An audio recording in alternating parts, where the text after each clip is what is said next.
அனைவருக்கும் இனிய காலை வணக்கம்.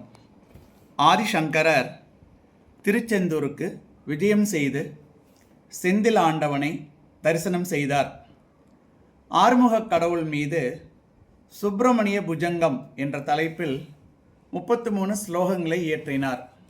ஸ்லோகங்கள் புஜங்க விருத்தத்தில் அமைந்துள்ளன. முதல் ஸ்லோகம் கணேச ஸ்துதி. இரண்டாவது ஸ்லோகத்தை நாம் இந்த பதிவில் பார்க்கலாம். ரொம்ப எளிமையாக இருக்கும்.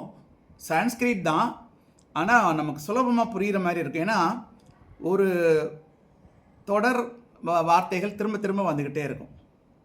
ந ஜானாமி பத்தியம். பத்தியம்னா ஸ்லோகம். ஆதிசங்கரர் என்ன சொல்கிறார்? சங்கரர் என்ன சொல்கிறாருன்னா, எனக்கு ஸ்லோகம் தெரியாது அப்படிங்கிறார். நா ஜானாமி பத்தியம், அது முதல் வரியில் ஒரு பகுதி. அந்த முதல் வரி அடுத்த பகுதி ந ஜானாமி கத்தியம். கத்தியம்னா உரைநடை. எனக்கு உரைநடை தெரியாது அப்படிங்கிறார். ஆதிசங்கரே சொல்கிறாருங்கிறது எவ்வளோ பெரிய விஷயம் பாருங்கள். இப்போ இரண்டாவது வரிக்கு வரோம். இரண்டாவது வரி ந ஜானாமி சப்தம் அப்படின்னா சொல்லே தெரியாதுப்பாங்கிறார். இப்போ ஸ்லோகம் தெரியாது, உரைநடை தெரியாதுங்கிறது வேற, சொல்லே தெரியாது அப்படிங்கிற மாதிரி சொல்கிறாரு. அதான் நா ஜானாமி சப்தம். சப்தம்னா சொல். நா ஜானாமி ச அர்த்தம் அப்படின்னா பொருள். அர்த்தம் நமக்கு நல்ல பழகின வார்த்தை. அதுக்கு அர்த்தம் என்னன்னு தெரியுமா அப்படின்லாம் கேட்போம்ல வீட்டில். அதனால இந்த முதல் 2 வரியை நாம் கரெக்டாக படிச்சிடுறோம் ஒரு வாட்டி. ந ஜானாமி பத்தியம், ந ஜானாமி கத்தியம். முதல் வரி முடிந்தது. இரண்டாவது வரி ந ஜானாமி சப்தம், ந ஜானாமி ச அர்த்தம். 2 வரிகளை இப்போ சொல்லியிருக்கேன்.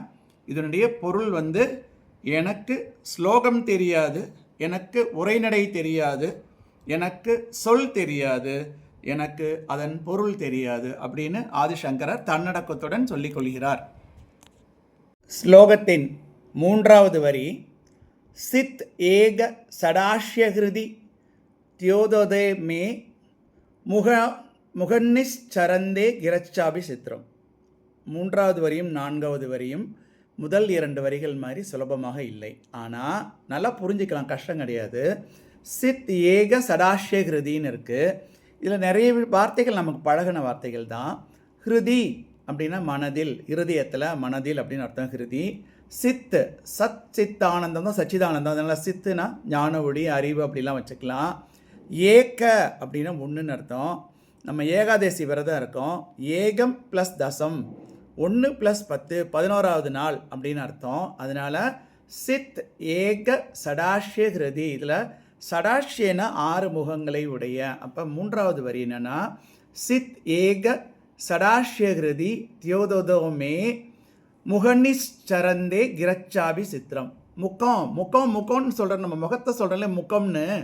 அந்த முகாத்து முகன்னிச்சரந்தே கிரச்சாபி சித்திரம். சித்திரம்னா அழகா. அதாவது அந்த 6 முகத்தை பார்த்த உடனே சித், அதாவது ஞான ஒளி, முருகனின் ஞான ஒளி, அந்த 6 முகங்களை உடைய முருகனின் ஞான ஒளி மனதில் விளங்க ஆரம்பித்த அடுத்த செகண்டு அவர் ஆதிசங்கரர் சொல்கிறாரு, என்னுடைய முகத்தில் இருந்து தியோததே மேனா என்னுடைய, முகாந்த் முகத்தில் இருந்து, நிஷ்சரந்தே பெருக்கெடுத்து வருகின்றன. என்ன பெருக்கெடுத்து வருது? வார்த்தைகள் வருதுங்க, ஸ்லோகம் வருது. நிஷ்சரந்தே பெருக்கெடுத்து வருகின்றன. கிரச்சாபி வார்த்தைகளும் என்ன மாதிரி வார்த்தைகள்? அழகான வார்த்தைகள் எனக்கு வெளியில் வருது. எப்படி முதல்ல ஆரம்பித்தார் ஸ்லோகத்தை, எனக்கு சொல் தெரியாது, சொல்லின் பொருள் தெரியாது, உரைநடை தெரியாது, இது தெரியாது அது தெரியாதுன்னு ஆரம்பிச்சிட்டு. ஆனால் என்ன அர்த்தம் சொல்ல வர்றாருன்னா, சிந்த அடிப்படையான ஒரு இலக்கிய அறிவும் இல்லாதவர்கள் கூட திருச்செந்தூர் முருகன் சன்னதியில் நின்னாங்கன்னா அவங்களுக்கு அறிவும் பாடலும் புலமையும் பெருக்கெடுத்து வரும் அப்படின்னு ஆதிசங்கரர் சொல்கிறாரு. இதில் நம்மளுடைய கடைசியாக சொல்லக்கூடிய சில வார்த்தைகளை சொல்கிறேன் விரைவில்.